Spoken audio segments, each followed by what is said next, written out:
अशी आपण पाहतोय सध्या CSMT रेल्वे स्थानकावरील मोठ्या प्रमाणात मराठा आंदोलनकर्ते रेल्वे स्टेशन बाहेर रेल्वे स्टेशन परिसरात उभे आहेत। अगदी मराठ्यांना आरक्षण मिळावं या मागणीसाठी मराठा आंदोलनकर्त्यांनी हा एल्गार पुकारलाय। सध्या मुंबईच्या दिशेनं अनेक मराठा आंदोलनकर्ते येत आहेत आणि आमच्या प्रतिनिधी या परिसरात सध्या उभे आहेत।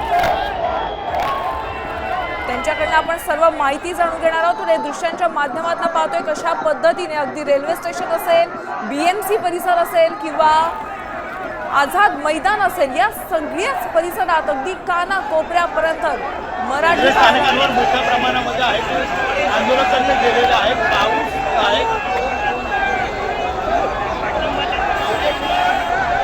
आमच्या प्रतिनिधी रुपाली बडवे सध्या या परिसरात आहेत। रुपाली, मोठ्या प्रमाणात वाहतूक कोंडी होते, आंदोलनकर्ते रस्त्यावर झोपल्याचं बघायला मिळतंय, काय परिस्थिती आहे?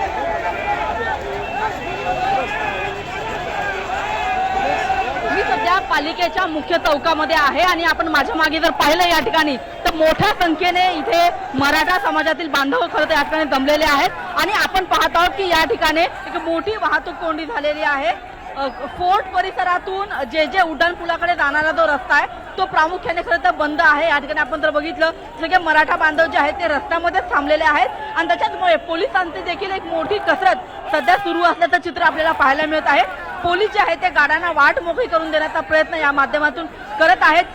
जे समाज बांधव आहेत त्यांना समजून सांगण्याचा प्रयत्न करत आहेत। तर आपण पाहत आहोत की या संपूर्ण परिसरामध्ये सध्या मोठी वाहतूक कोंडी झालेली आहे। अनेक जे मराठा समाजातील जे बांधव आहेत त्यांनी थेट रस्त्यावरती ठिय्या मांडलेला आहे आणि त्याच्यामुळे या ठिकाणी मोठी वाहतूक कोंडी झालेली आहे। आपण जर पाहिलं तर या ठिकाणी जो फोर्टचा जो परिसर आहे त्या परिसरामध्ये आपण पाहत आहोत की मोठी वाहतूक कोंडी झालेली आहे। वाहनांच्या लांबच लांब रांगा खरं तर या ठिकाणी जमलेल्या आहेत आणि दुसऱ्या बाजूला आपण एक चित्र पाहत आहोत की एक 4 व्हीलर गाडी आहे, त्या गाडीवरती खरं तर मराठा आंदोलक जो आहे तो चढलेला आहे आणि त्याच्यावरती खरं तर त्या ठिकाणी डान्स केला जात आहे। मात्र या सगळ्या माध्यमातून कुठेतरी मुंबईकरांना त्रास होतोय असं एक चित्र आपल्याला पाहायला मिळत आहे, कारण की जी वाहतूक आहे ती मात्र पूर्णपणे थांबलेली आहे आणि जे उड्डाण पुलाकडे एकही गाडी खरं तर या ठिकाणी जात नाहीये आणि त्याच्यामुळे सातत्याने आपण पाहत आहोत की या ठिकाणी मोठी वाहतूक कोंडी झाल्याचं चित्र आपल्याला पाहायला मिळत आहे। जे सगळे समाज बांधव आहेत ते रस्त्यावर उतरलेले आहेत। मुंबईत खरं तर सातत्याने पाऊस चालू आहे आणि हे पाऊस सुरू असताना सुद्धा हे सगळे समाज बांधव जे आहेत ते बाजूला हटलेले नाहीयेत आणि या ठिकाणी आपण जर पाहिलं तर सगळे रस्त्यावरती उतरून या ठिकाणी आपण पाहत आहोत की रस्ता जाम केलेला आहे। याच्यामुळे आपण पाहत आहोत की फोर्टच्या संपूर्ण भागामध्ये मोठी वाहतूक कोंडी झालेली आहे आणि सोबतच आपण पाहत आहोत या ठिकाणी सातत्याने मनोज जरांगे पाटील यांच्या नावाची घोषणा दिली जात आहे। सोबतच सरकारने आम्हाला आरक्षण द्यावं अशा पद्धतीची मागणी खरं तर केली जात आहे आणि आपण पाहत आहोत की खरं तर आता मुंबईमध्ये जे कार्यालयीन वेळ आहे ती सुटण्याची वेळ झालेली आहे।